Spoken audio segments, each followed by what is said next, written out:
Why are the Chinese calling themselves heavenly, and the place where ETs descended called the state of heaven?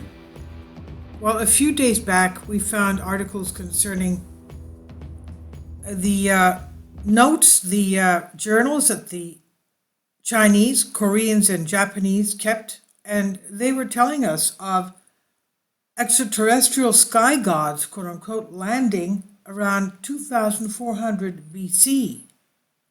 Okay, so that's about 4,500 years ago. Even the ancient Greeks and the Sumerians and the ancient Egyptians and even the Native Americans talk about tall, beautiful giants with white hair, blue eyes, very tender, very loving, very beautiful, and giving them their knowledge, their technology, their philosophy, their laws for society, things like that, even how to farm, things like that. So the timing is just about the same, about 2400 BC. Let's remember that the ancient Chinese, Koreans, the Japanese are very well known for keeping, their emperors had them keep very, very good journals of everything. So why are they referring to themselves as heavenly? And the location where these star gods, extraterrestrials, descended, the state of heaven. The truth is that from time to time it has occurred that the Chinese are called heavenly, the place where the star people descended called the state of heaven. What can one assume about this? Let's see. According to their tradition, various legends and myths are the children of a celestial empire and give us the impression that they were named so because they came from somewhere in space. These quote-unquote gods descended about 2000 BC on Earth. Let's remember that even one of the last pharaohs of Egypt witnessed in the Tully Papyrus that he himself witnessed the landing of the original gods of Egypt, the overlords of Egypt, descending over the pyramids of the Giza Plateau. Now, where were they aliens? Beings of a race that came from space and from other planets?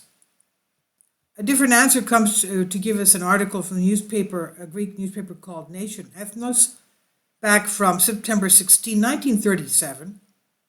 And it's the following. It gives us this. The Chinese, mainly from the rest of the people of the East, are called heavenly, and their country is often called the state of heaven.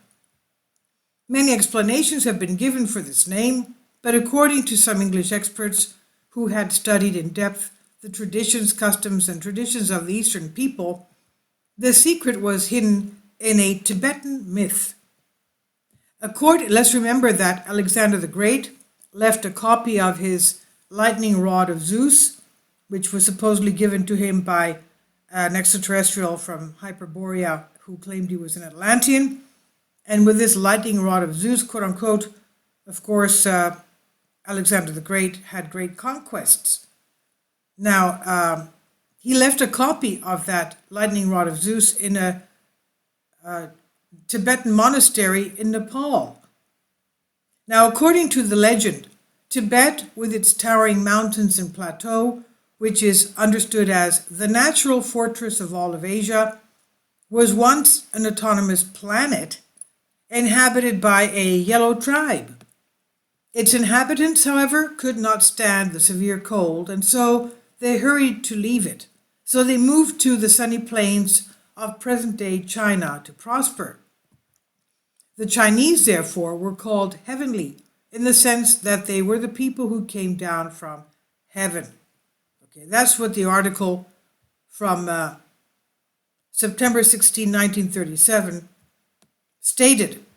Okay, they originally landed in Tibet. It was too cold, so they moved to the sunny plains of China. And in that sense, they were the people who came down from heaven. Please leave your comments about this, and thank you for your support.